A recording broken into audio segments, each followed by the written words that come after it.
Ele já tentou, matar eu e a neném, né? Do jeito que o governo tá, não tem nem pros doentes, do que terá pros loucos. Se eu tenho hospitais que são exclusivamente de maternidade, se eu tenho hospitais que são direcionados ao atendimento de queimados, por que eu não posso ter um hospital que tenha um foco de atenção voltado à psiquiatria?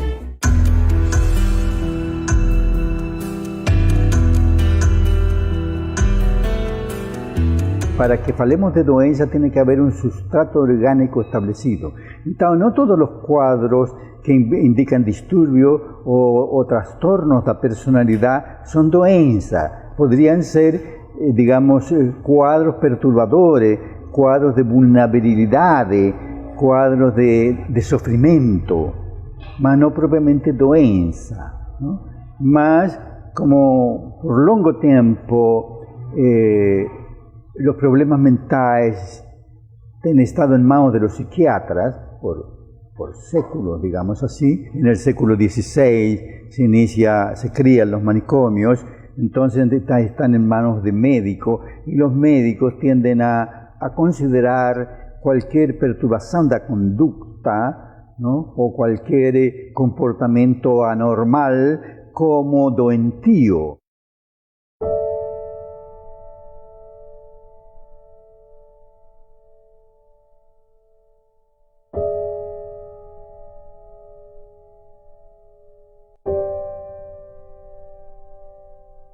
As principais doenças mentais são as doenças, pelo menos as mais prevalentes, são as doenças do humor, né, que seriam depressão, transtorno bipolar, com maior destaque para essas duas.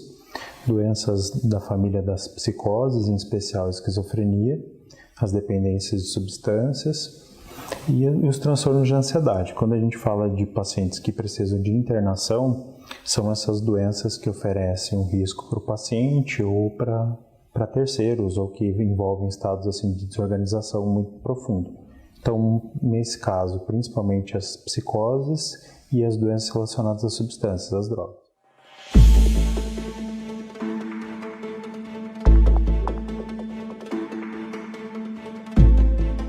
A lei é de 2001 e ela inaugurou o que nós chamamos de política antimanicomial.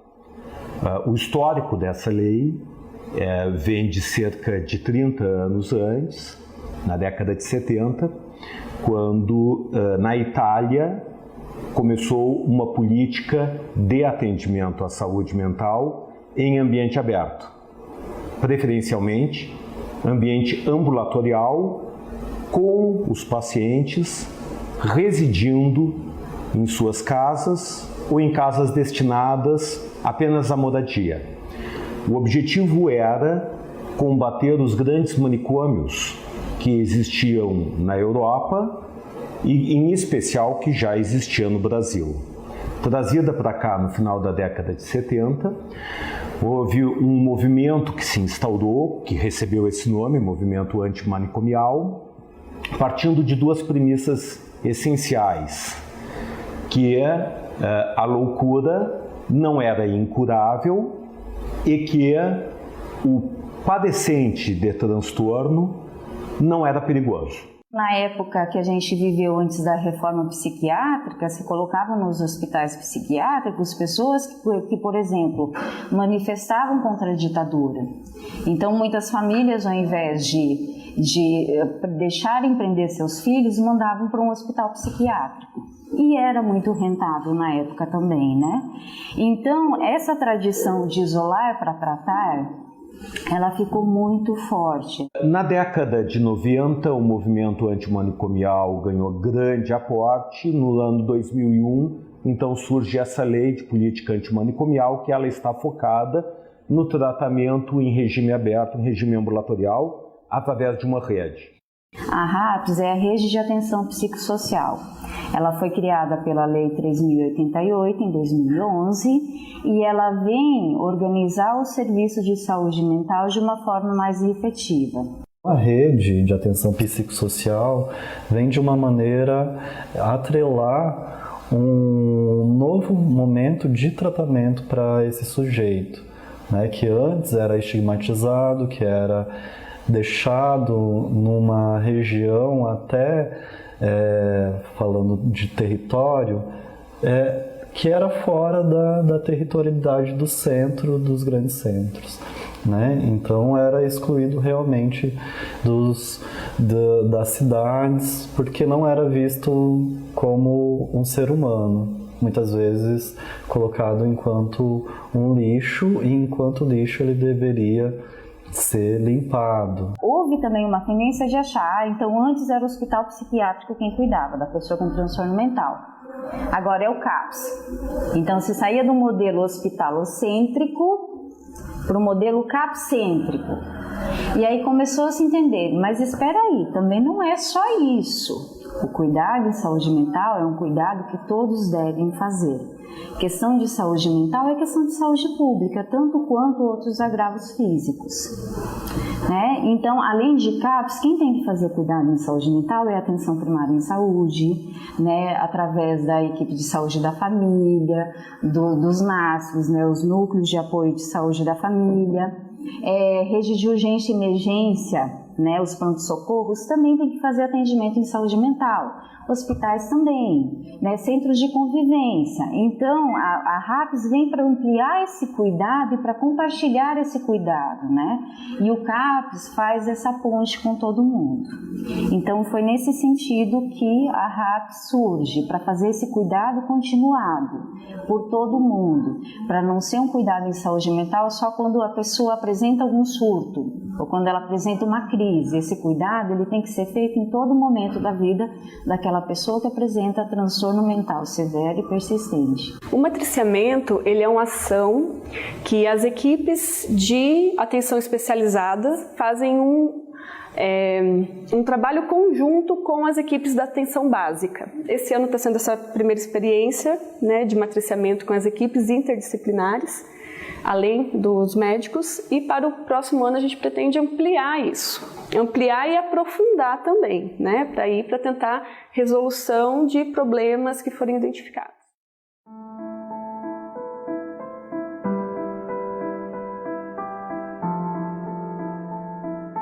Primeiramente, quando que o paciente chega, né, o paciente, o familiar, os profissionais que atendem aqui, né, a equipe multiprofissional faz a triagem. Atende o paciente ou o familiar, ouve, né, faz a escuta qualificada, ouve a queixa, ouve o problema que a família ou o paciente vem apresentar e, diante disso, a gente faz os devidos encaminhamentos, seja para consulta psiquiátrica, seja para acompanhamento psicológico, participação dos grupos terapêuticos.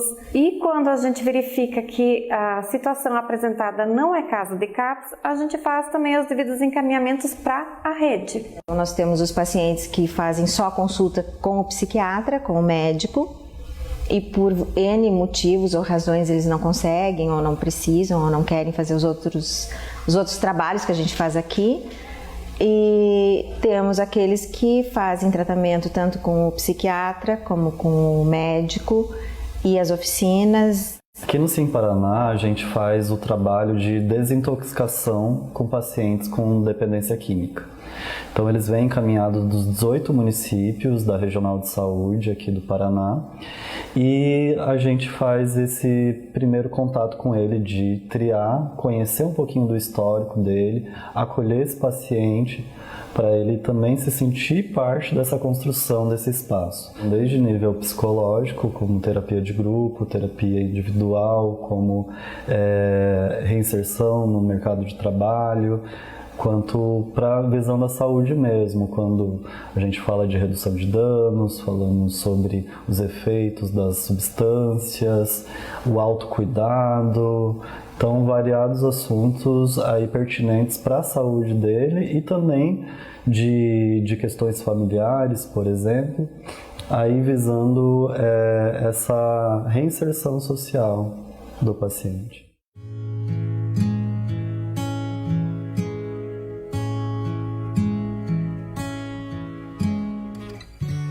Eu engravidei depois dos 42 anos de gêmeos. E daí me deu depressão pós-parto. Aqui é bom. Quando eu cheguei aqui eu estava num estado de depressão muito difícil, muito complicado. Daí já comecei com a oficina de crochê e arte-terapia. Arrumei até o cabelo, já pintei, já passei a ser loira, já passei a tarde no salão, já consigo deixar minha mamãe em casa, aqui na oficina de crochê, que é o que eu estou fazendo, né? Por enquanto, mas já vou entrar na oficina de dança, porque eu amo dança.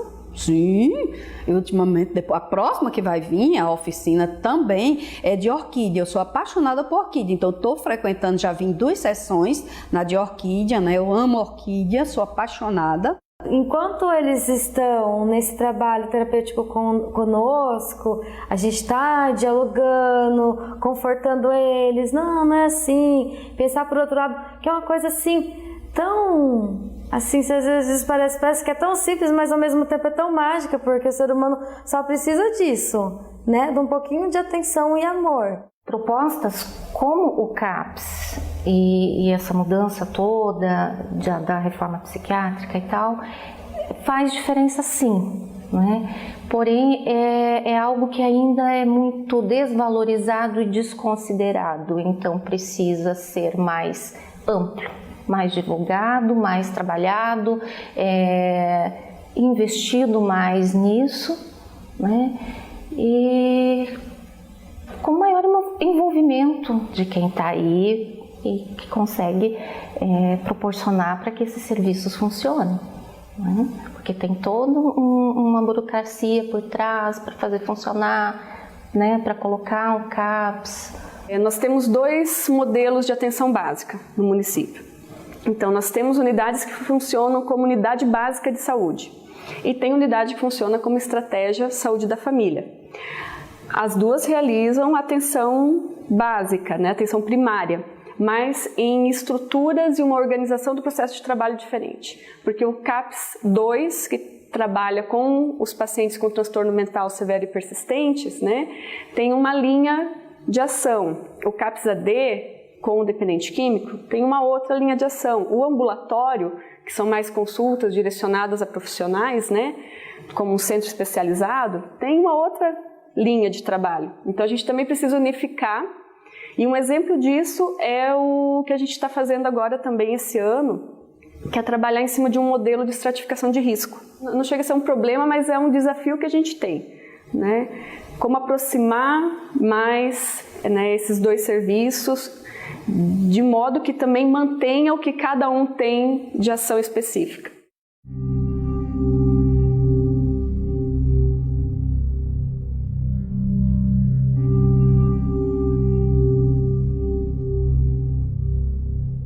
Nós não temos esses leitos em hospital geral disponíveis, principalmente aqui na nossa região.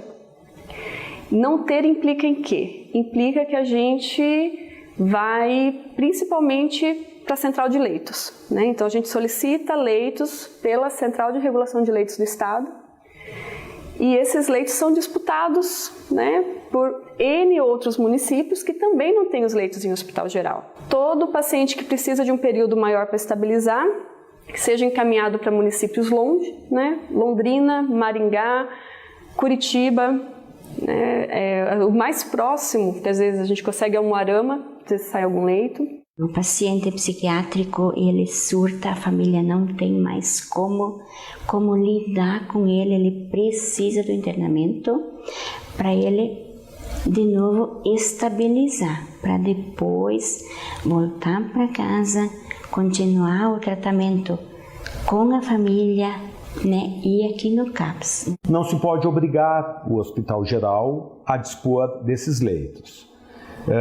Para que ele disponha desses leitos, ele tem que ter, ele é uma entidade de finalidade privada ou finalidade econômica, visa gerar lucros, ele tem que ter interesse econômico efetivo nesse tipo de serviço.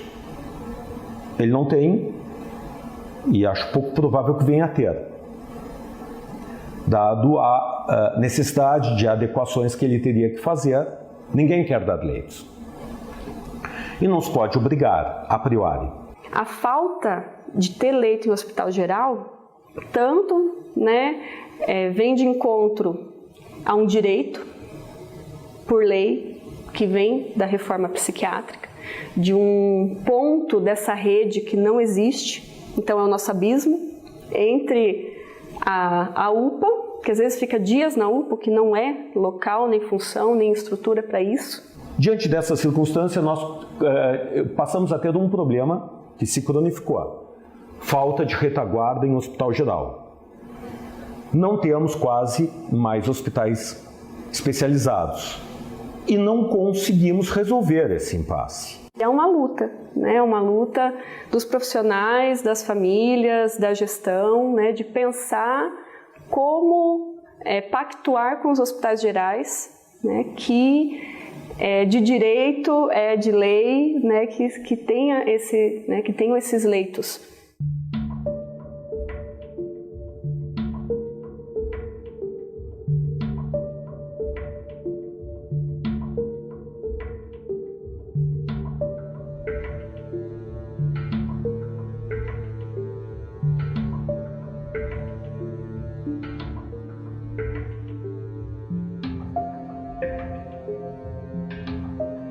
Com o advento das políticas de deshospitalização, a gente acabou enfrentando dificuldades orçamentárias, inclusive, em função de uma evidenciada manifestação de estrangulamento financeiro para fechamento de leitos. Porque se a receita é insuficiente aos custos que a gente tem para poder fazer a atuação, esse buraco fica impraticável e ele vai tomando proporções tão grandes que eles acabam levando todo o restante que está no entorno daquela estrutura. A gente fechou o hospital com um custo de diária de R$ 121 para um recurso recebido de R$ 90 por dia por paciente. O Hospital Filadélfia fechou porque deixou de ser lucrativo, por nenhuma outra razão. Foi uma decisão dos proprietários e fechou porque ele deixou de ser lucrativo. Eu fui promotor de justiça em Marechal Cândido Rondon em 1996, de 96 a 2000, e o hospital funcionava a pleno vapor, porque era lucrativo. E a gente pensa, poxa, mas que lugar desumano, né? Lugar feio, parede descascada, não tem nenhuma pintura direito na parede, aquela comida igual para todo mundo. Mas um hospital psiquiátrico recebia em torno de 25, 27 reais por pessoa. 27 reais por pessoa não paga quase nem os funcionários. Então, esse foi o modelo que a reforma psiquiátrica funcionou. Ela estrangulou o hospital, porque o hospital quebra. Não tem como manter um paciente por dia com 25 reais. Foi diminuindo, né? Chega uma hora não dá mais conta. Então, a maneira da lei funcionar, de tudo isso funcionar, foi estrangulando financeiramente o hospital. Aí se cobra um atendimento humanizado, mas não dá o meio para isso, né? Porque é legal a ideia de cobrar, não, um hospital tem que ser humano, tem que ter qualidade, tem que ter comida, tem que ter atividade, mas com 25 reais, 30 reais por dia, como é que vai pagar funcionário, remédio, comida, todos aqueles custos de luz, água, roupa, mais atividade de pintura, material de pintura, coisas para música, não fecha a conta. Num primeiro momento se sentiu muito a falta daquilo, porque aquilo alivia ao familiar do padecente. O familiar do padecente, no seu desespero, não crendo mais numa possível remissão ou reintegração social do seu familiar, quer apenas poder respirar.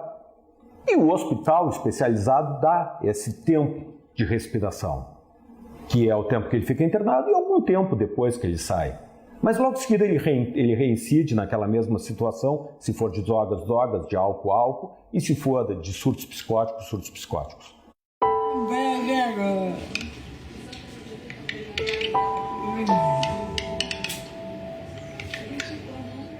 Ela tem os seus altos e baixos. Ela é agressiva. Também nesses dias de maior agito, ela é agressiva, tanto com nós funcionários. A nossa maior precaução é para com os outros residentes, com os outros moradores. Portanto, que ela dorme num quarto onde uma senhora sabe se defender, consegue se defender, porque se caso um dia acontecer alguma coisa, né, ela grita, chama por socorro. Aí então houve um período que nos comunicaram que a Maria ia cortar o atendimento dela na central de especialidades, que eu teria que levá-la para Marechal.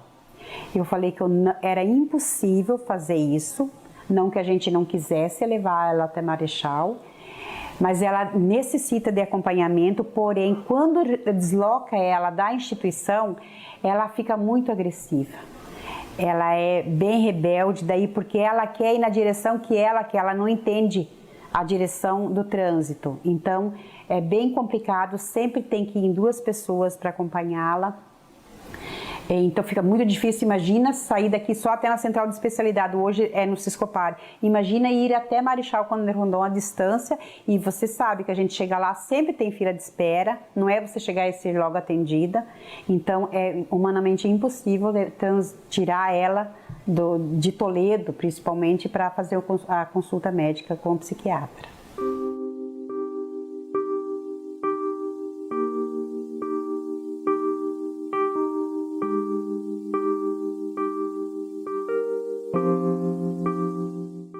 Era cuidar dele? Muito difícil. Olha que foi difícil. Depois, com o pequeno, era um sacrifício. Eu tinha adotado uma menina também, que estava, acho que 6 anos depois dele, e a gente tinha que ter muito cuidado. Quando eu queria ir lá tirar leite, eu tinha que levar a menina junto. Se eu queria ir dormir, hora de meio-dia, eu tinha que levar ela junto para o meu quarto. Porque ele não deixava, ele judiava dela, porque ele sempre queria tirar as calcinhas dela.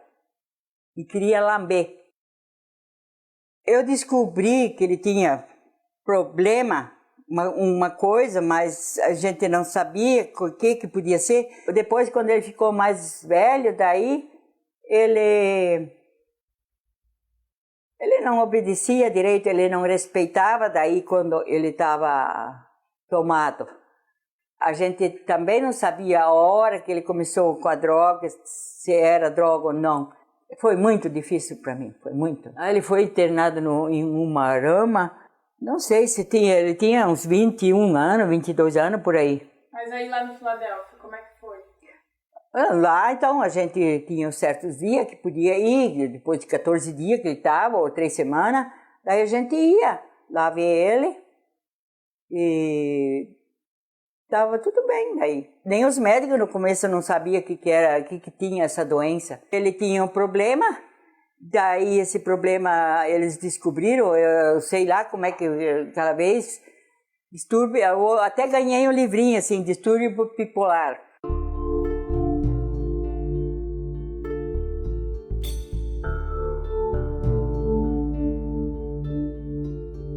Não tinha como ficar aqui. Ele foi internado para lá, né, que encaminharam daqui, aguardando vaga, saiu uma vaga para ele para lá. Daí, quando foi liberado, ele já ficou com a minha mãe para lá, né. Ela não mora em Londrina, ela mora em Tamarana. Daí, lá não tem hospital também. Aí lá ele só faz a consulta com o médico, mas medicação tem que buscar em Londrina. Ela busca em Londrina, daí fica no posto, né, porque ela também não tem muita leitura. Daí eu acho que eles têm um pouco de medo dela confundir os medicamentos, que é muito medicamento que ele toma. Toma mais de 5 tipos de comprimido por dia, né? Aí, tipo, ela tem que buscar de manhã, dá pra ele de manhã, à tarde ela busca de novo, daí quando ela vai buscar o da tarde, eles já dão da noite. E eu tô querendo trazer ela pra cá, só que igual eu tô falando, eu tô tentando, porque eu vou ter que alugar uma casa, trazer ela, pra ela não vai poder ficar junto comigo, né? Por causa dele. Por causa que minha neném tem muito medo dele. E, tipo, ele já tentou, tipo, matar eu e a neném, né? Aí fica complicado. Tipo, não dá pra ficar com gente desse jeito. Até eu falo pra mãe, né? Porque ele já tentou matar a mãe várias vezes. Talvez seja um dos maiores problemas do país em geral, é transferir uma responsabilidade para uma população que não tem educação, não tem consciência disso. E muitas vezes também uma família doente.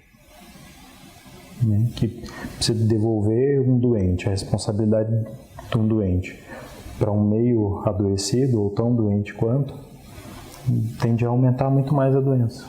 E essa família realmente não dá conta, porque às vezes não dá conta nem de si alguém com uma doença tão grave, no caso, como eu estava falando, né, da esquizofrenia, que é uma doença tão complexa, né, para uma família que não tem um mínimo, analfabeta, né, tem pouco estudo, lidar e entender que aquilo tudo é um sintoma de uma doença, acaba sendo aquele rótulo do vagabundo que não sai da cama, que não quer trabalhar, que não quer tomar banho, né, da pessoa que não tem fé ou que está possuída por algum demônio. Hoje à tarde mesmo eu ouvi que era encosto.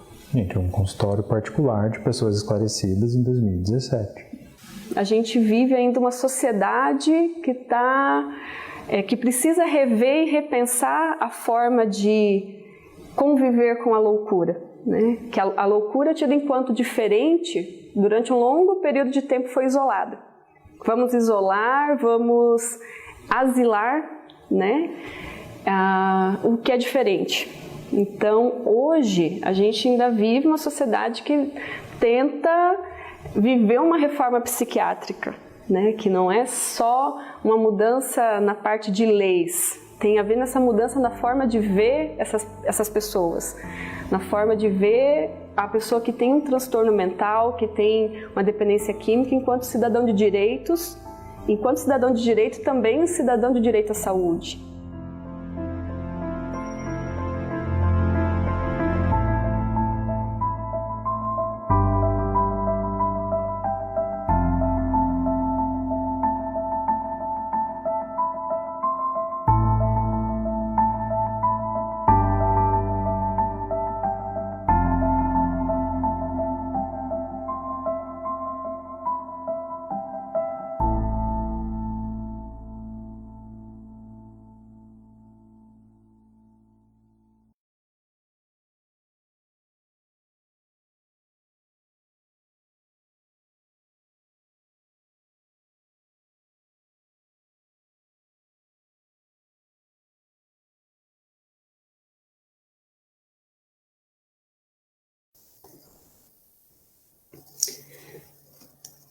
Boa noite, meninas. Me escutam? Sim, boa noite. Boa noite. Boa noite. Estou aguardando a Leila, também foi convidada para participar desse nosso bate-papo. Vamos ver se ela vai conseguir entrar também na sala. E a Cristiane também. Eu queria primeiro dizer que eu estou muito feliz de ver vocês. Muito feliz de ver vocês, de receber vocês nesse projeto da Secretaria de Cultura de Toledo, né, que nós iniciamos, estamos chegando à 4ª edição, né, estamos chegando a 1 mês de projeto, e o projeto Cine na Web, ele tem justamente esse objetivo, de divulgar a produção audiovisual, né, dos nossos jornalistas, documentaristas, nossos produtores aqui de Toledo e região, e também promover o debate de temas tão importantes para a nossa sociedade. E eu estava pensando aqui, o documentário de vocês foi produzido no ano de 2017, né? É isso?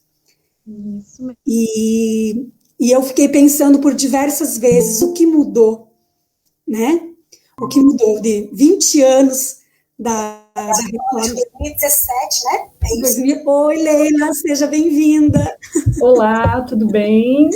Prazer em revê-las. Bom te ver, obrigada por topar o convite de bater esse papo com a gente. Que bom, foi muito bom rever, eu estava assistindo aqui junto, né? Muito bom rever, até eu estava tentando lembrar em que ano que foi feito esse trabalho. 2017. 2017. Isso, 2017. Nós estamos ao vivo pela fanpage da Cultura, né? Nesse momento, então, a gente está dando início, na verdade, a esse bate-papo, para a gente poder falar um pouquinho com a Roberta, com a Thaís, contigo, Leila, né? Sobre a produção do documentário e a gente também dialogar um pouquinho, né? Sobre o que mudou ou o que não mudou, né, em 4 anos desde a produção desse documentário. Estava olhando lá também nas informações, o Doc, seja bem-vinda, Cris, nossa coordenadora na Secretaria da Cultura, que também vai participar desse bate-papo, né, obrigada, Cris, por estar aqui com a gente também. E E estava olhando a lei da reforma psiquiátrica do ano de 2001, 20 anos, então, de reforma psiquiátrica. E eu queria começar, na verdade, esse nosso bate-papo primeiro, né, dirigindo a minha pergunta, né, a Thaís, a Roberta, para que elas possam, nesse momento agora, também nos revelar um pouquinho sobre o bastidor dessa produção, desse documentário, sobre os desafios, né, sobre a experiência de estar em contato e a experiência de narrar uma vivência tão difícil que é a vivência dessas famílias, desses profissionais de saúde, né, que lidam, né, com a questão da doença, né, do transtorno mental. Falo isso também porque na minha casa também, particularmente, nós também tivemos essa experiência, né? Eu perdi o meu tio no ano de 2016, ele sofria do transtorno de esquizofrenia, né? O nome dele era José Walter, irmão da minha mãe, e que sempre morou com a gente, né? E a gente viveu todo esse processo, desde os hospitais psiquiátricos, dos internamentos e de tudo aquilo que se vivenciava, né? Década de 70, 80 e depois com a reforma psiquiátrica, né? Como que foi lidar justamente com isso, com as famílias, né, na experiência mesmo de viver, né, no sentido que a gente quase que se sentiu abandonado, nesse sentido de como lidar com a experiência num surto, num momento, sem você ter, né, a quem recorrer. Mas eu queria começar perguntando para as meninas, né, para elas nos trazerem um pouquinho desses relatos, né, daquilo que ficou por trás das câmeras dentro da produção do doc, né. Boa noite, Roberta, boa noite, Thaís, sejam muito bem-vindas. Boa noite, obrigada, eu quero agradecer primeiro pelo convite, né, muito bom a gente se reencontrar. A Rô, que foi nossa orientadora nesse trabalho aí, que foi trabalho de conclusão de curso, né, também reencontrar a Leila, a gente se viu esses dias, né, Leila? A Leila participou do documentário em 2017, é muito bom a gente bater esse papo 4 anos depois, né, eu digo que eu e a Thaís, a gente nem tinha se formado ainda, e hoje a gente, assistindo de novo esse documentário, eu falei para ela hoje, eu falei, cara, a gente era boa nisso desde daquela época, né? Né, Thaís? A gente estava conversando hoje à tarde, inclusive, sobre isso. A gente passou a conhecer um pouco mais sobre esse tema, né? Lá em 2015 fechou o Hospital Filadélfia, foi em 2015. E eu lembro que eu trabalho numa emissora de TV desde 2013, antes de entrar na faculdade, inclusive. E eu lembro que em 2015, quando fechou o Hospital Filadélfia, o jornalista Wagner Crash trabalhava comigo, ele produziu uma reportagem muito importante, mostrando a história dessas famílias, de algumas famílias, né? Mas uma reportagem, um VT para o jornal e um documentário são bem diferentes, né? Então, a partir daí, deu essa pulguinha atrás da orelha da gente, eu falei, cara, eu acho que eu quero fazer algo a mais, assim. Claro que no pré-projeto a gente tinha outros assuntos, né, para ser abordado, e daí a gente apresenta para o orientador esses temas que a gente quer abordar, mas esse acabou ganhando, assim, e eu tive a honra de poder ter a ajuda da Thaís, que eu sempre falo que se eu não tivesse a ajuda dela, assim, foi um projeto muito desafiador, muito difícil, porque além da gente estudar a parte de produção do documentário, a gente teve que estudar sobre psiquiatria, sobre psicologia, então a gente teve que se aprofundar ao caso, e a Leila foi muito nossa parceira, assim, nesse documentário, assim, para desmistificar e ensinar, assim, bem didaticamente, né, Thaís? Sim. Boa noite para todo mundo que está assistindo a gente. Para mim foi uma honra que a Rosalene fez esse convite.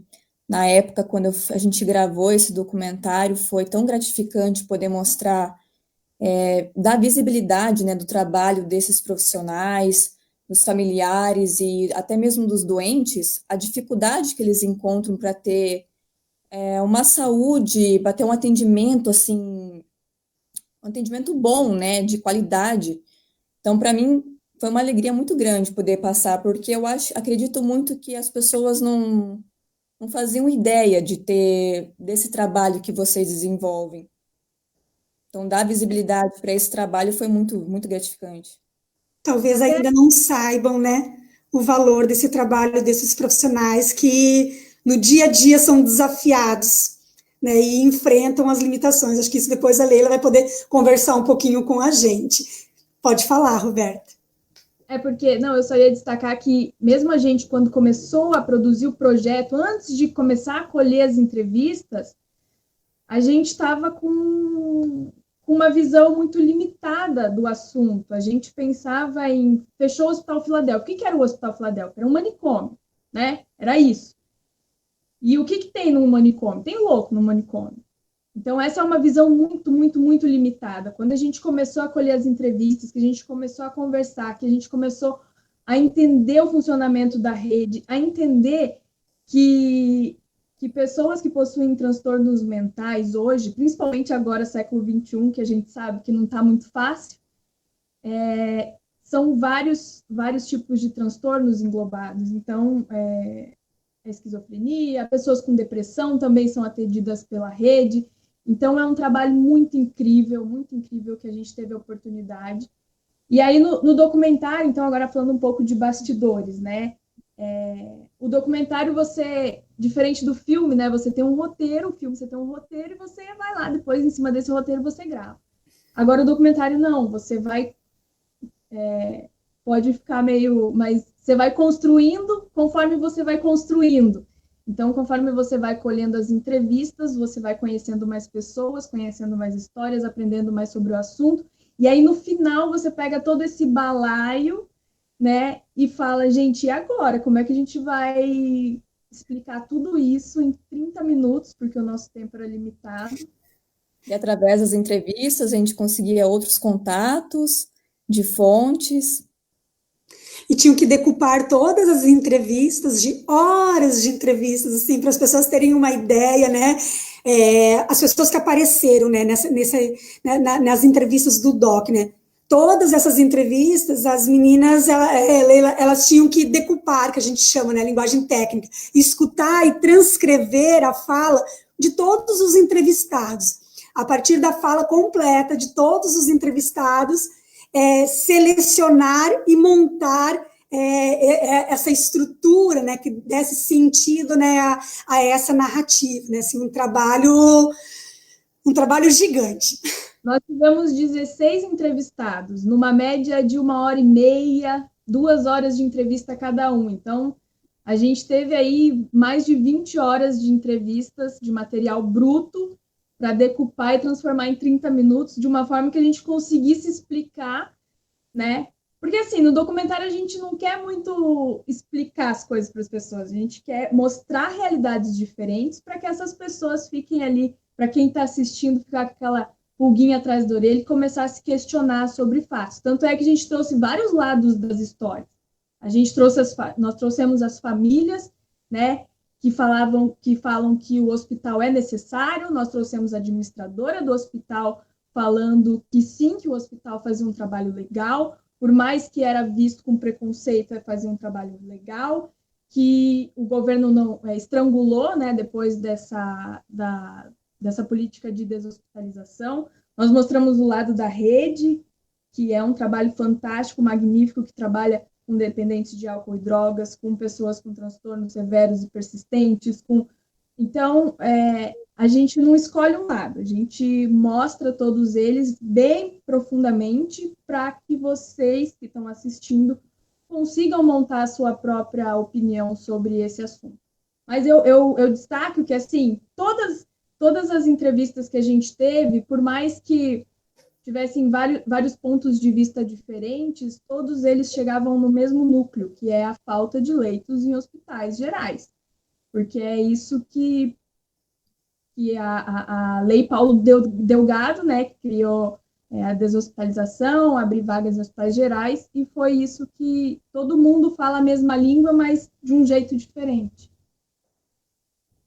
Queria pegar esse gancho da Roberta para a gente colocar a Leila também nessa roda de conversa, para a gente poder fazer esse comparativo também, né? Assim, eu, Roberta, Thaís, né, somos jornalistas e temos uma determinada visão sobre a nossa função, né, como profissionais, né, e acredito que tu também, como uma enfermeira, hoje diretora da saúde mental, né, no nosso município, também tem uma visão, e uma visão muito particular sobre o impacto da reforma psiquiátrica no Brasil, né, que está completando 20 anos, né, esse DOC, né, 4 anos se passaram, e acredito que, até como a Roberta estava falando, né, a nossa função enquanto jornalistas é dar voz, né, a todas as pessoas, para que as pessoas cheguem, então, a uma conclusão escutando, né, o posicionamento de cada um, né, e a gente queria escutar o posicionamento da Leila, né, essa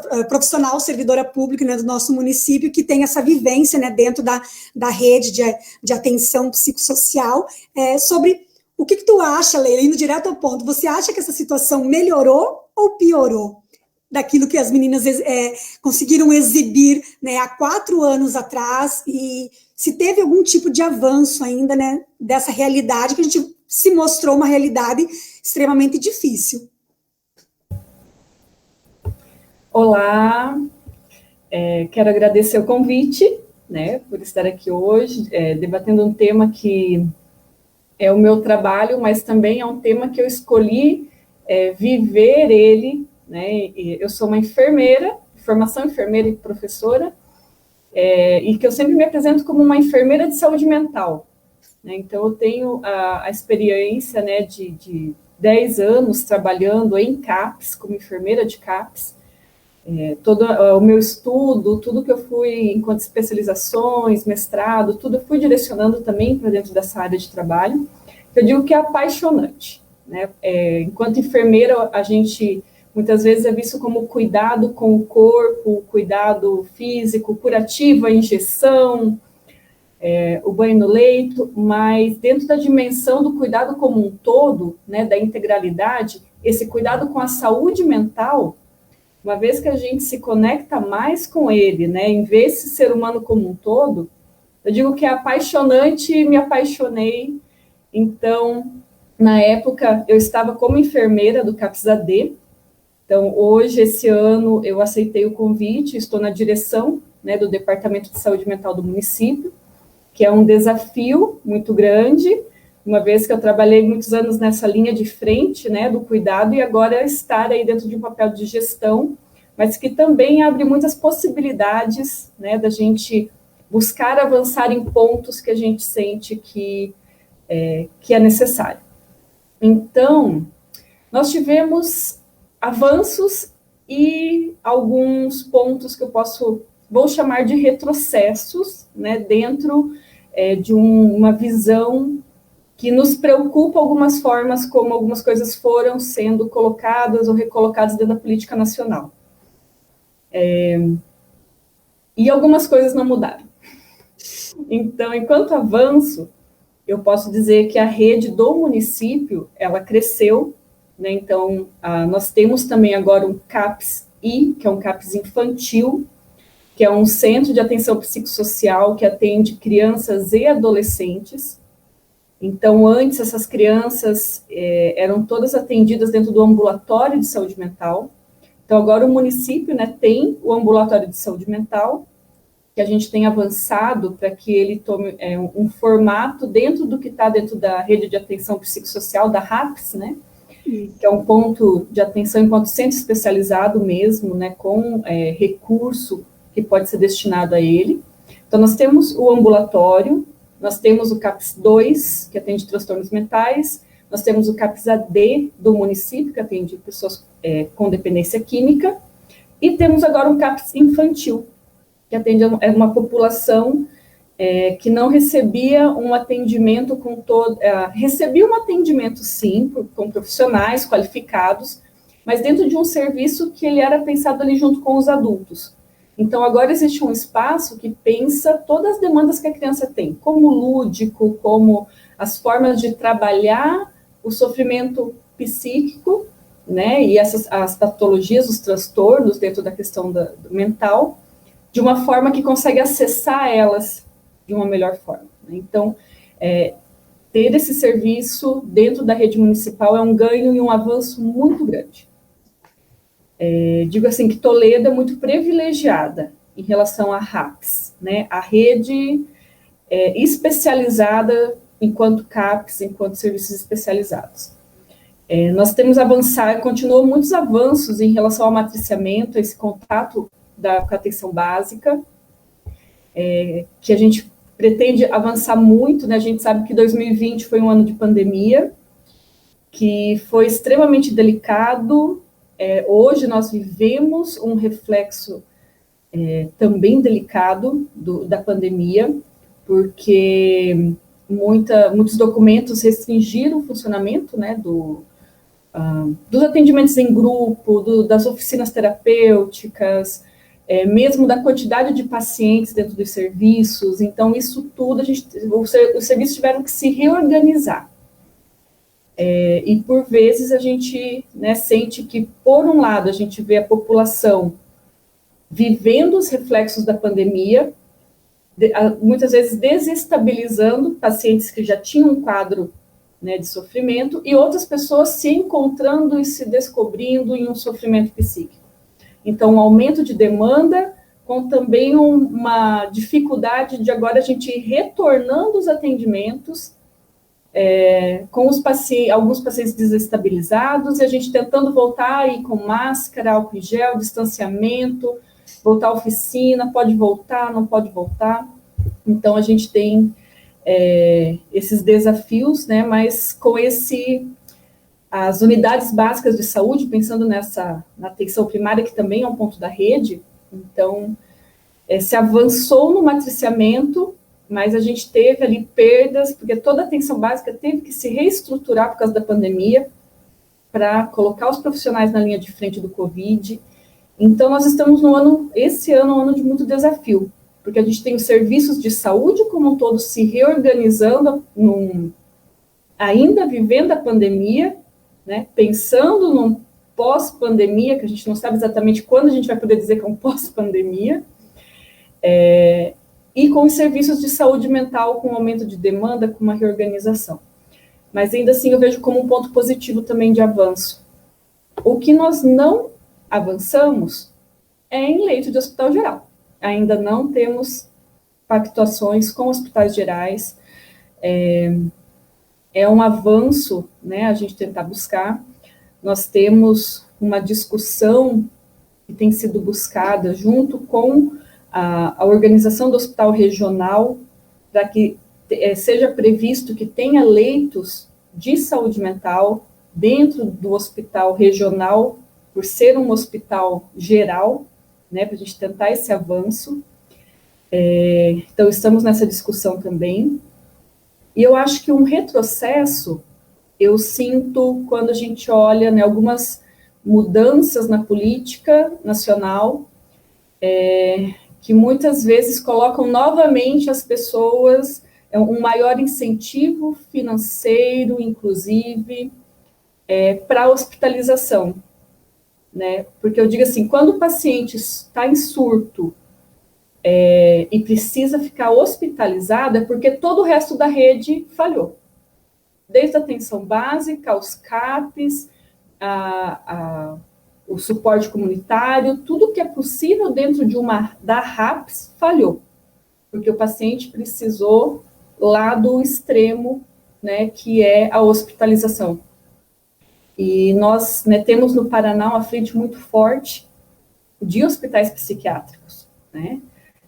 Então, eu sinto que cada vez é mais difícil a gente fazer a discussão do leito em hospital geral, porque nós temos hospitais psiquiátricos muito fortes, que defendem, né, tipo, a própria demanda. Nós tivemos algumas mudanças hoje, eu sinto que os pacientes permanecem talvez menos, mas se fixou alguns prazos, e aí tem várias discussões dentro, né, a gente está em maio, mês em que a gente vai, no dia 18, falar sobre a luta antimanicomial, porque nós, até assim, um elogio em relação à escolha do tema, porque esse tema é um tema tabu ainda, né? Nós temos uma lei de reforma psiquiátrica lá de 2001, que hoje ainda a gente precisa falar com a população sobre o que é essa lei, a gente precisa falar com os profissionais do jurídico, da saúde, do jornalismo, sobre o que é essa lei, sobre o que foi sendo construído após essa lei, sobre o que hoje é a rede de atenção psicossocial, em que não é só apenas o CAPS ou só apenas um leito psiquiátrico, é todo um complexo de várias equipes que devem trabalhar juntas e junto à família, né, e junto à pessoa ou paciente, como cidadão de direitos, né, que a gente reforça.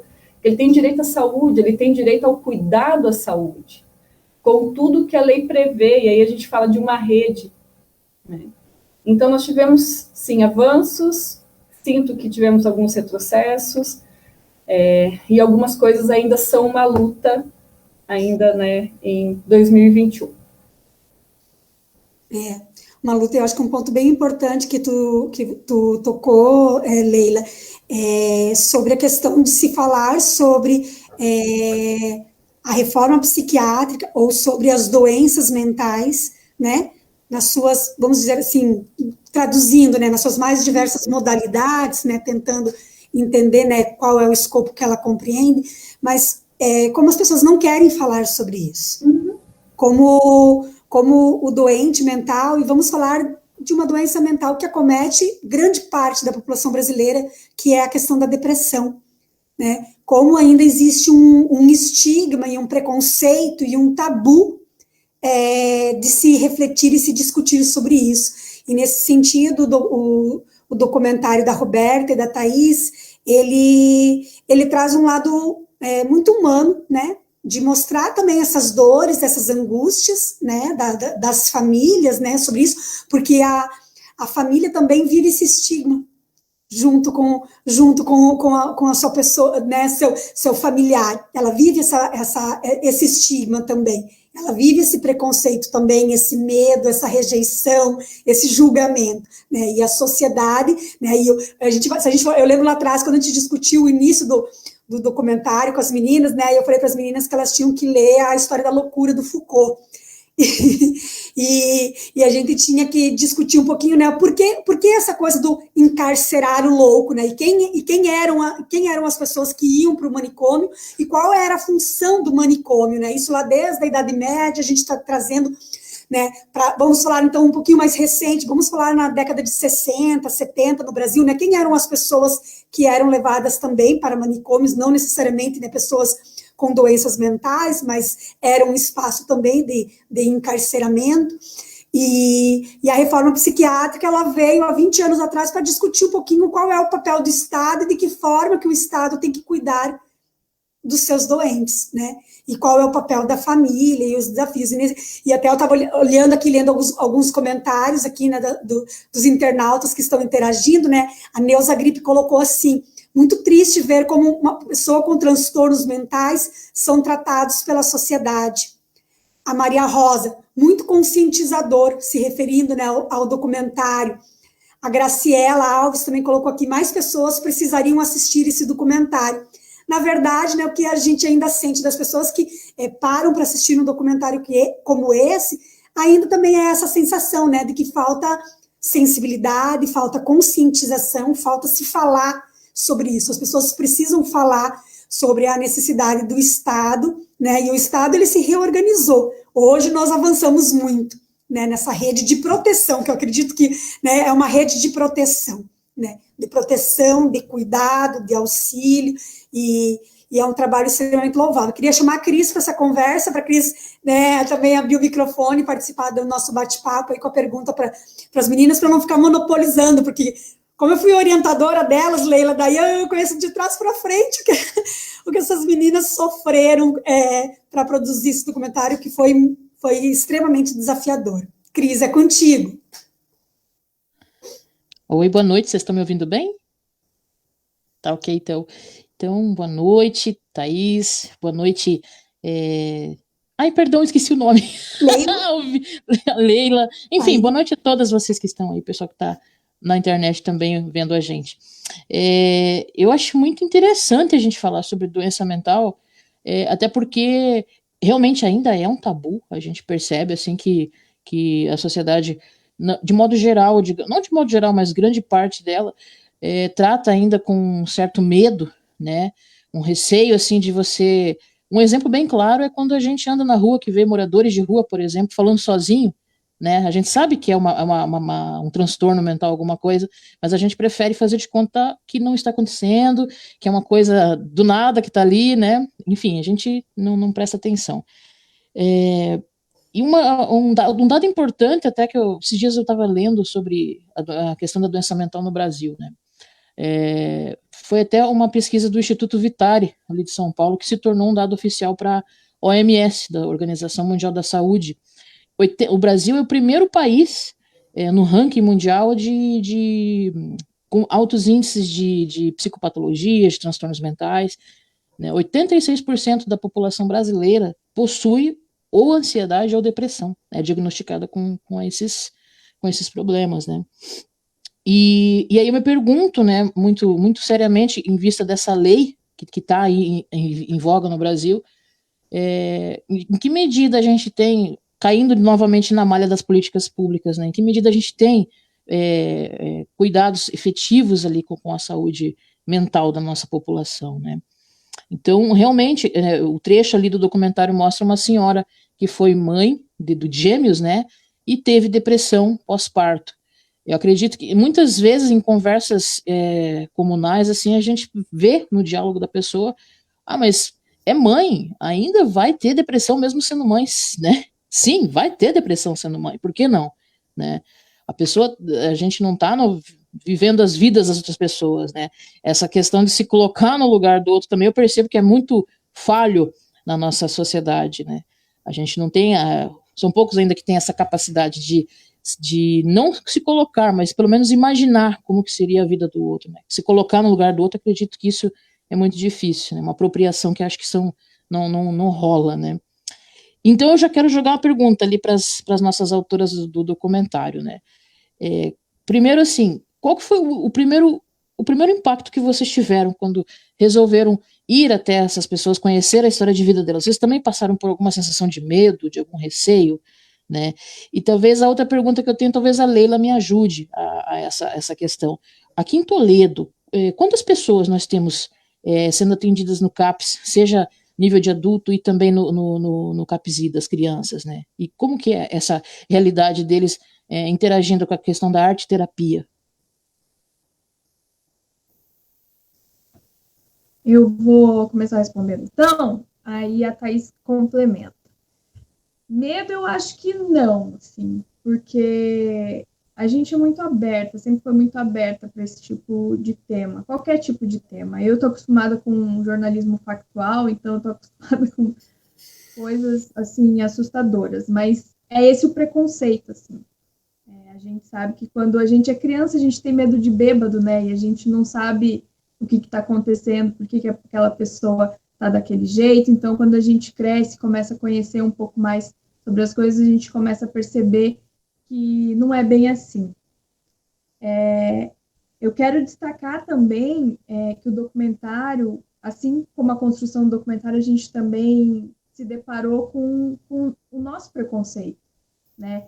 Porque a gente sabe que existe muito mais do que um manicômio, né, do jeito que era desenhado antigamente, como vocês mesmos falavam. Antigamente eram colocadas em manicômios pessoas contra a ditadura, mulheres que eram traídas e os maridos, né, chamavam elas de loucas e colocavam elas dentro dos manicômios para serem caladas. Então, é esse tipo de loucura que a gente está acostumado, né, de pessoas esquizofrênicas dentro de hospitais com péssimos atendimentos, passando por surtos, e era isso que a gente pensava, assim, era essa visão que eu tinha de um manicômio. A gente entrou no Hospital Filadélfia, ele está abandonado, ele está horrível, está feio, sabe? Porque ele está abandonado. A gente viu também no documentário as fotos dos pessoais fazendo arte-terapia, fazendo aula de música. Então, por isso que a gente começa a se desconstruir na medida que a gente vai produzindo o documentário. Mas as histórias em si, a gente se emocionou bastante. Eu posso falar por mim que eu me emocionei bastante vendo uma irmã que está longe da mãe, que teve que mandar o irmão para perto da mãe, que é analfabeta, por conta de, né, mandou para Londrina, porque é lá que tem um hospital para, se caso ele surtar, ele ir para aquele hospital. Então, são histórias assim que acabam comovendo a gente. E uma dessas histórias, a da dona Sueli, era de uma vizinha da Thaís, né, Thaís? Que a Thaís até conhecia um pouco a história da família. Bom, para mim o que foi mais impactante no documentário foi entrar no Hospital Filadélfia, lá em Marechal Cândido Rondon. É um cenário, assim, que nem a Roberta falou, tá abandonado, então é um cenário que você entra, parece filme de terror. Foi meio macabro, assim, o hospital ele é bem grande, nossa, bastante alas, ala infantil, e que nem a Roberta comentou, eu desde criança tinha esse Rogério Dil, ele era morador aqui da vila onde eu moro. Então, para mim ir lá na casa dele aquele dia para gravar com os pais, cara, eu era criança, eu morria de medo, porque a gente via como é que ele agia de uma forma assim diferente, né, esquisita, louco. E aí os pais, cuidado que fulano tá solto, voltou lá do hospital. Daí a gente via, às vezes vinha, né, a polícia para tentar conter ele, para levar na ambulância. E daí poder conhecer a história, né, os pais contando como é que era, para mim foi como se fosse tirar aquela imagem de assustador da minha cabeça, para mim entender que realmente aquilo era uma doença. Então, para mim o impacto maior foi conhecer o hospital. Foi entrar lá e ver como é que eram as instalações. E também era tão bom, assim, a gente chegava para falar com as pessoas, os entrevistados, parecia que a gente via, assim, um brilho no olhar, sabe? Poxa, você está me vendo, você está querendo contar a minha história, querendo contar a luta diária que eu tenho, tanto dos profissionais, as famílias, era muito bacana. Eles se sentiram muito ouvidos, né? Acho que a Leila pode falar muito bem disso, assim. Quando a gente foi... O primeiro CAPS que a gente visitou foi o de Marechal Cândido Rondon. E as meninas, assim, eu entrei em contato com elas e elas, assim, não acreditavam. Falavam, gente, vocês vão fazer um documentário sobre isso? Nossa, que bacana, ninguém nunca veio aqui para mostrar o que a gente faz, né? Porque é um trabalho muito bacana e muita gente não conhece. Então, hoje... Século XXI, aí a depressão está aí tomando conta do mundo e as pessoas não sabem que no SUS você é bem assistido, entende? Você tem profissionais incríveis que podem conversar com você. Se você tem alguém da sua família que está passando por algum tipo de transtorno, de ansiedade, qualquer tipo de transtorno mental, você é assistido, você pode ir no posto de saúde, falar com a enfermeira, com o clínico geral, você vai ser encaminhado, tem terapias. Eu quero destacar também um trabalho incrível que está sendo feito hoje pela rede com os profissionais da linha de frente que estão combatendo o coronavírus. Eles estão fazendo terapias com esses profissionais que estão aí, né, se gastando já mais de um ano nesse trabalho.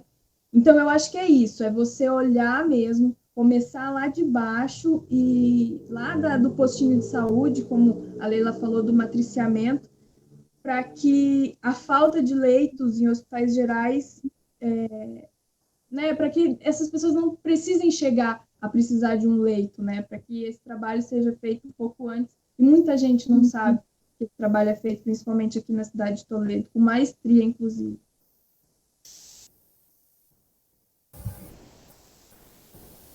Até aproveitando a fala que a Roberta fez, a Thaís comentou que entrou lá com tudo fechado, né, Thaís? Que parecia um filme de terror. Eu, anos atrás, como professor, dando aula, né, no curso técnico em enfermagem, no Dario Veloso, professora de saúde mental, fazia parte dos nossos estágios levar os alunos lá para conhecer. Então, eles conheciam os CAPs, conheciam a rede e iam conhecer o hospital psiquiátrico. E eu confesso, eu não tive a experiência de conhecer, eu fiz a faculdade em Cascavel, na Unioeste, e naquela época teve uma discussão, vamos levar os alunos ou não conhecer a estrutura do hospital psiquiátrico que estava fechando lá o São Marcos. E decidiram não levar, falaram não, teve uma discussão muito forte sobre, não, vamos levar porque eles precisam entender o que é, para depois não querer, nossa, tive uma ideia maravilhosa, vou criar algo assim, né, sem saber que algo já existiu e que se buscou uma desconstrução daquilo. É tipo inventar a roda, né? Aí sei que teve a discussão e passou e eu não conheci lá. Fui conhecer como professora, levando os meus alunos. E o dia que eu fui conhecer, que eu entrei, eu tive exatamente essa... ele estava todo em funcionamento. E ele também me deu a impressão de ser um filme de terror. Em que nós entrávamos, abria a porta, entrava todos os alunos, trancava a porta. Aí nós estávamos num corredor enorme, aí nós andávamos, destrancava-se uma porta, trancava-se, entrava todo mundo, e a gente só escutava o trancar da porta atrás da gente. E as grades...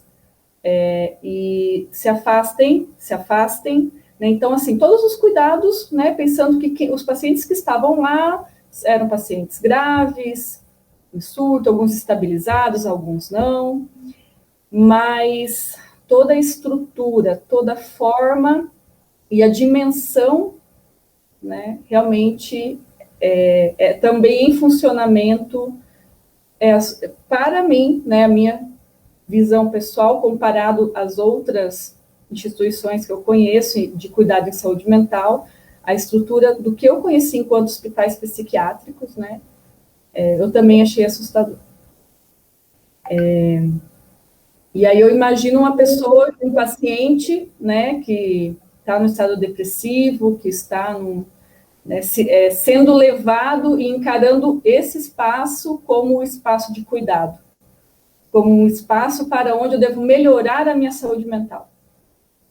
Tá aí, né? E aí a gente sabe que tem um grande impacto a questão da medicação, essa estabilização, e aí a gente vai, né, as terapias e tudo mais. E aí entra aquela história.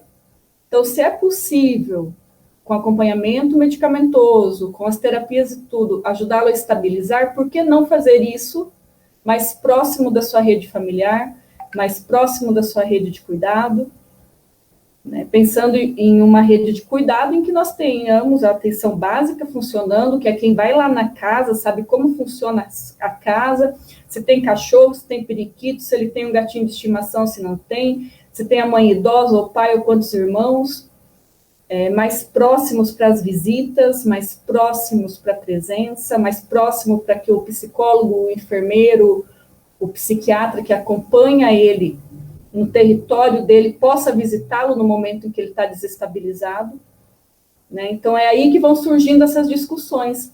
Será que realmente precisa deixar a pessoa 6 meses longe da família, longe do núcleo de cuidado, né, para estabilizar? Será que estabiliza? Ou será que, de repente, acontece aqui, comentou, né? O fulano acabou de voltar, todo mundo se esconde porque o doido voltou. Gente, você acabou de passar 6 meses num local para melhorar e volta desse jeito, será que realmente é um sistema de cuidado resolutivo que gera melhora para a pessoa, para a família, para a sociedade, né, para a comunidade? Então, aí são discussões que a gente faz, né? E nós temos um desafio bem grande, porque hoje, pensando na RAPS mesmo, pensando na rede de atenção psicossocial com todos os equipamentos possíveis, hoje a gente está focado ainda na reabilitação, em cuidar de quem já adoeceu. Pouco estamos fazendo enquanto serviços de saúde, mas também vou puxar um pouquinho, porque esse assunto ele é intersetorial, né? Ele é transversal. O que nós estamos fazendo para promover saúde mental para as pessoas, o que nós estamos fazendo para prevenir que as pessoas adoeçam mentalmente. Acho que a pandemia deu uma sacudida de poeira nisso na gente, né? Quando todo mundo se viu ali, às vezes no isolamento, com os medos, com toda a situação. O que a gente pode fazer para cuidar da saúde mental? O que é ter saúde mental hoje? Pensando na sociedade que a gente vive hoje, com as demandas, com as loucuras que nós vivemos hoje, né? Então, essa é uma discussão ainda mais ampla, que requer aí também o nosso olhar. Em relação aos números, eu tive uma reunião há algumas semanas com as coordenações, né, dos serviços do município, e eu pedi o número dos pacientes ativos né? Então, ainda agora no mês de abril, aí eu fiz uma soma rapidinho aqui. Cadê minha soma? Ativos hoje nos serviços de saúde mental do município, nós temos 2.500 pessoas em tratamento. Dessas 2.500, 1.200 frequentam o CAPS, os serviços de CAPS. E aí, nesses serviços de CAPS, elas podem ter acesso à arte-terapia, à terapeuta ocupacional, às oficinas terapêuticas, a grupos terapêuticos, além dos atendimentos individuais, né? Que daí entra médico, psicólogo, enfermeiro, assistente social. E no CAPS-I, nós temos ativas 301 crianças, né, na data que eu recolhi esses dados. Então, crianças ativas em tratamento. Então, nós temos demanda, sim, de aumentar o número de profissionais que estão nos serviços. Quando a gente pega as portarias, a gente vê a equipe mínima para um número de pacientes. A gente vê que Toledo faz um excelente trabalho contando com equipes que ainda estão aquém do que deveriam estar diante da demanda. Então, é todo um estudo que a gente precisa fazer dentro dessa rede para poder verificar onde a gente precisa trabalhar e aumentar o número de profissionais. Mas aí, será que se a gente pensar em só aumentar o número de profissionais dentro da rede especializada, será que a gente tem tido um olhar de o que melhorar na prevenção para a gente ter menos pessoas precisando desses serviços? Então, como dar acesso a quem precisa e promover a saúde de uma forma a reduzir para que menos pessoas precisem ter que acessar um serviço especializado porque já adoeceram, né? Porque estão no estágio já. Então, são desafios que a gente tem pela frente. Eu vou aproveitar também, antes que a gente encerre, não sei quanto tempo a gente tem, de agradecer a todos os profissionais que fazem parte das minhas equipes, né? Então, hoje é o dia 1º, né, Dia do Trabalhador. Nós temos excelentes profissionais trabalhando nos serviços de saúde mental de Toledo. São equipes interdisciplinares que trabalham de forma interdisciplinar.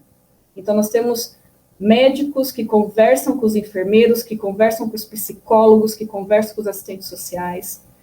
Então, eu quero agradecer, né, parabenizar e agradecer todos os profissionais da minha equipe e também a todos os trabalhadores, tanto da saúde como de muitas frentes intersetoriais que a gente tem. Muito trabalho com o pessoal da assistência, muito trabalho com a educação, tenho me aproximado mais do pessoal da cultura, tenho ideias muito legais para a gente fazer, né? Somar, promover saúde, buscar outras formas da gente falar dessa saúde mental para além da casinha da saúde, né? Da Secretaria de Saúde. Vamos falar de saúde mental em todas as instâncias que a gente pode estar falando. E o Cine na Web é o canal para a gente também falar de saúde mental, porque, Leila, eu acredito que a cultura ela tem esse papel de promover reflexões, promover debates saudáveis, que nos acrescentem enquanto pessoas, enquanto cidadãos conscientes, né? E que, de alguma forma, também façam o seu papel, né, dentro dos seus espaços. Tem 2 perguntas aqui que a gente gostaria que você respondesse, que a Maria Rosa mandou aqui, né, no nosso Face. A Maria Rosa perguntou assim, não sei se entendi direito, mas não temos hospital psiquiátrico na região? Seria só em Londrina? Gostaria que tu retomasse um pouquinho para explicar ainda como é que está essa questão. Na verdade, não são mais, eu acho que, hospitais psiquiátricos da rede pública, né? Mas sim leitos que atendem. Gostaria que você retomasse e explicasse sobre isso, que a Maria Rosa está questionando aqui. E uma outra questão que ela colocou aqui também, quais as patologias das crianças que são atendidas pelo CAPS-I? Uma delas seria ansiedade. Eu acho que é uma curiosidade da Maria Rosa, que está participando aqui do debate, se você poderia revelar algum detalhe nesse sentido. Então, a primeira pergunta em relação ao leito no hospital psiquiátrico, na região nós temos o mais próximo porque assim, enquanto política pública, nós acessamos leitos que estão conveniados a uma central, que é a Central de Regulação de Leitos do Paraná. Então, hospitais, sejam públicos ou privados, se cadastram nessa Central de Regulação de Leitos, e Toledo e os municípios, né, solicitam um leito nessa central. Então, o paciente acaba indo para onde surge a vaga. Então, às vezes, pode surgir a vaga em Umuarama, às vezes, daí é que eu estou trazendo os locais que mais surgem vagas para a nossa região. Umuarama, Maringá, Londrina, Rolândia, Curitiba, Campo Largo, Guarapuava, são locais que acabam surgindo vagas, né? Então, na região, nós não temos um hospital psiquiátrico, né, com convênio com o município, né? O que nós temos é o município dentro de uma central, assim como todos os outros municípios, e, né, conforme surge a vaga, a gente faz a transferência desse paciente, né, de ambulância, conforme a demanda, com o familiar, com acompanhamento de técnico de enfermagem, e quando sai a alta, a gente também, né, busca esse paciente novamente. E sobre as patologias, o CAPS infantil, ele atende diversas patologias, então tem crianças com autismo, tem crianças com ansiedade, tem crianças com quadros depressivos, pelo menos assim, eu acredito que esses sejam, eu não tenho aqui uma relação de quais são as patologias, mas essas são comuns. Com TOD, que a gente fala, o transtorno obsessivo, meu Deus, eu esqueci, mas é a criança que ela se opõe a tudo, mas de uma forma, lembrando que no CAPS-I, nos CAPS, vão quando são encaminhados dentro da estratificação de risco os pacientes que eles têm um sofrimento patológico. Então, não é só a criança teimosa, nesse caso, né, do transtorno, ai meu Deus, que falha agora. Mas essas crianças, Leila, têm acesso... Transtorno opositor. Então, é uma oposição que não é só a birra, é patológico, é um sofrimento. Isso, né, junto com a família e com a criança. Então, é avaliado que aquele comportamento está de uma forma patológica e daí é encaminhado para um serviço especializado. A ansiedade também. Então, hoje a gente tem mais crianças tendo ansiedade, né, mais crianças tendo depressão. E aí a gente nos preocupa, porque se a gente não for lidar dentro dos espaços onde as crianças estão, seja família, seja escola, seja outros locais de convivência, a gente pode ter 10 CAPs infantis no município que não vai dar conta da demanda. Sim. A gente tem que pensar como ajudar a criança a desenvolver estratégias para lidar com o que é ter ansiedade hoje em dia. Até porque nós temos um desafio também, né? Até antes, a Roberta fez um comentário que até eu anotei aqui. A gente tem, durante muito tempo, nada era visto como patologia, nada era visto como doença. Então, houve, né, toda uma luta para se assumir que existe uma doença, que existe uma patologia, que é uma depressão, que é uma tristeza patológica. Aí, por um outro lado, hoje em dia, se generalizou no sentido que muitas pessoas não falam mais, nossa, como eu estou triste. Como você está triste? A pessoa fala, nossa, você está muito depressivo, né? Então, é como se a depressão, toda tristeza fosse depressão. E aí também se cria um novo tabu para a gente discutir, que sim existe, e que sim existe o que é patológico, e que também existem tristezas, lutos, que o ser humano precisa assumir que faz parte da existência humana, e de lidar e de buscar meios e ferramentas para lidar, essas habilidades, né?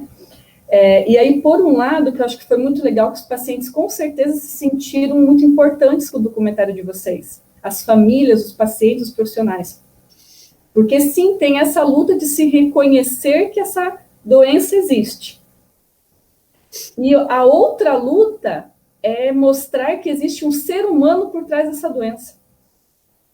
Que quem está sofrendo, que quem tem comportamentos que muitas vezes não tem controle sobre ele, ou que se busca entender ou controlar, é um ser humano.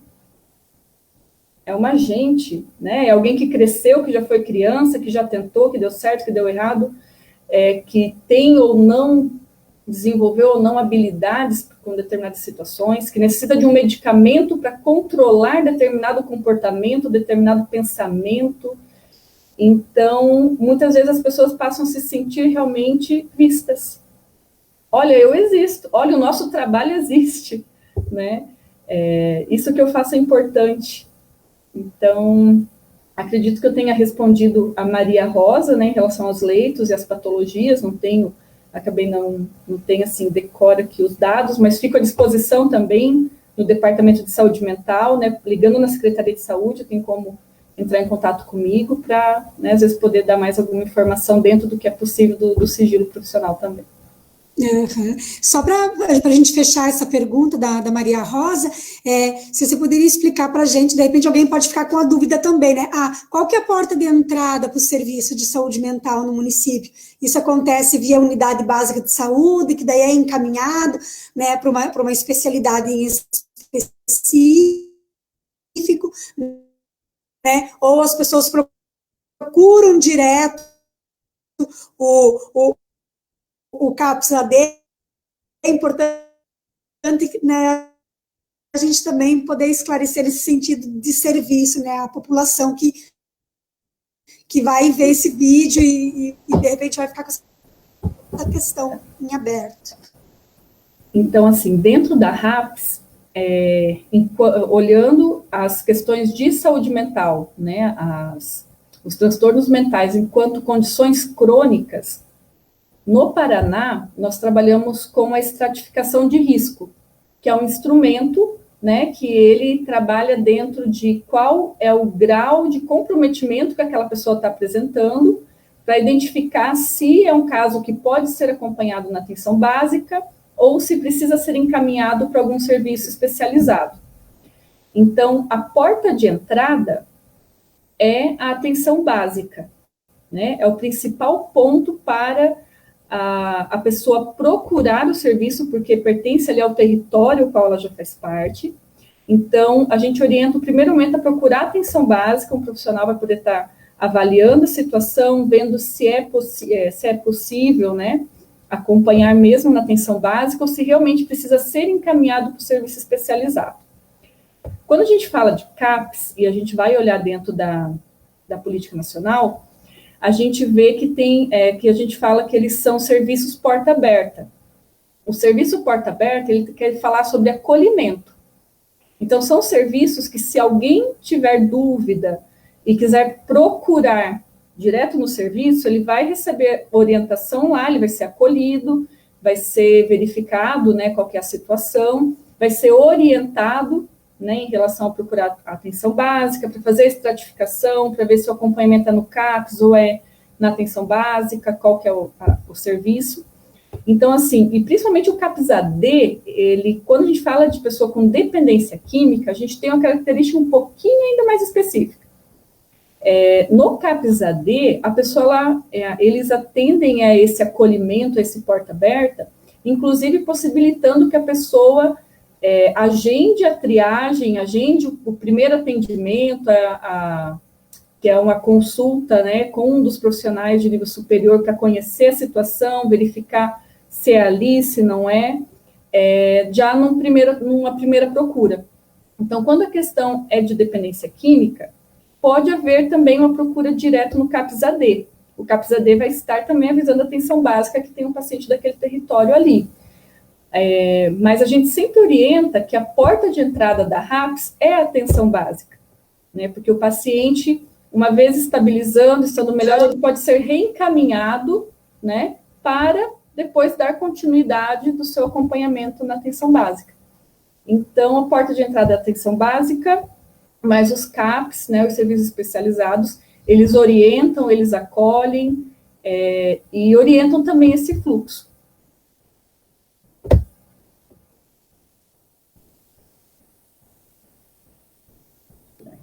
Oi? Opa!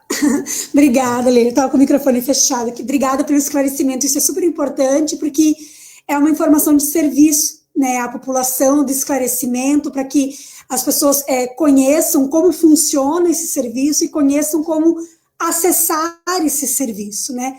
E nós, enquanto jornalistas aqui, Roberta, Thaís, eu, a gente acredita que o jornalismo ele tem essa missão, né?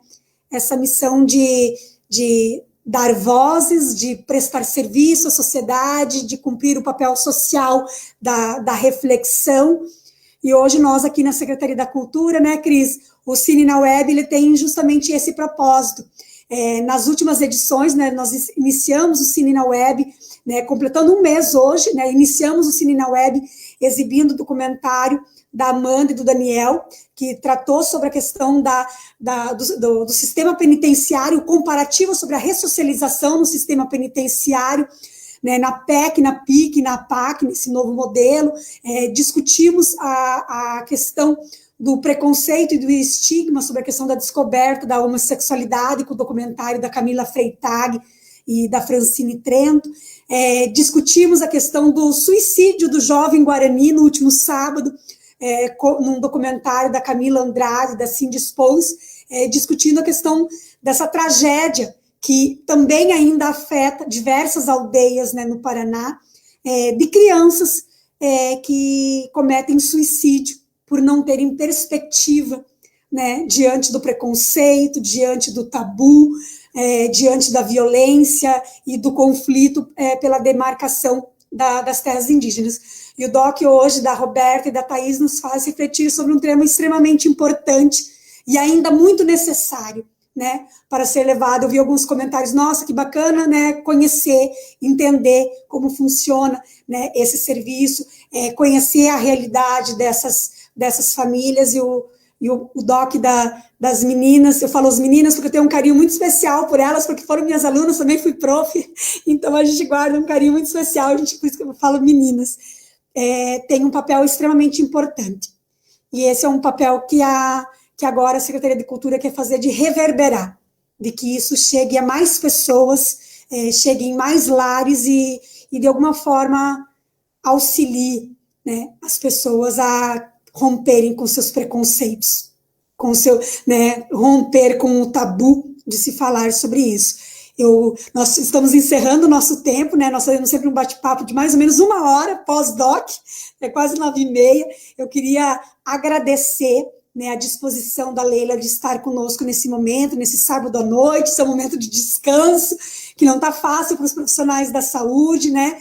Está pesado para todos. Queria agradecer a tua disposição de vir bater esse papo com a gente. Mais uma vez, agradecer a Roberta, a Thaís, né, por esse brilhante documentário, esse trabalho que tem um papel social extremamente importante. Agradecer a Cris, minha companheira, colega de trabalho, Priscila, que está ali nos bastidores também, dando suporte para que esse projeto, né, tome corpo e vida e reverbere, né, que tenha conteúdo de qualidade na web, que nós precisamos de conteúdo de qualidade também na internet. Obrigada, boa noite a todos, nossa gratidão profunda.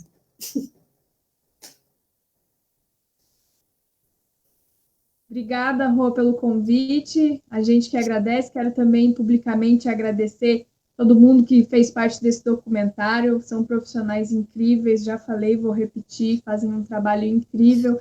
E o objetivo do documentário foi isso mesmo, expor tudo isso para que a sociedade conheça um pouco mais sobre esse trabalho e entenda um pouco mais sobre tudo isso. Obrigada mesmo. Obrigada novamente pelo convite, foi uma honra poder compartilhar aqui com vocês e todos que assistiram o nosso documentário. Muito obrigada mesmo. E espero ter ajudado, tá, com esse documentário o pessoal da saúde, ajudado algumas pessoas que não sabiam como é que funcionava, e espero que continuem procurando e sabendo mais a respeito. Vou aproveitar para agradecer o convite, estar aqui. É muito bom ter um espaço, um momento que a gente pode falar sobre o trabalho que a gente realiza, né, o trabalho que, estando à frente, eu vejo tantos profissionais realizando, buscando, E quando a gente fala de preconceitos e de tabu, né, o preconceito ele vem da palavra pré-conceito. Então, muitas vezes, todos nós temos os nossos preconceitos. Então, quando a gente busca a discussão, a gente busca tirar muito desse pré e começar a ter conceitos em relação a formas diferentes. De repente, uma pessoa tem uma visão totalmente diferente da minha, mas isso não significa que a gente não consiga dialogar, né? Então, a busca desse diálogo é muito importante. Então, agradeço muito vocês pelo espaço de poder dialogar sobre um tema tão importante, que é a saúde mental.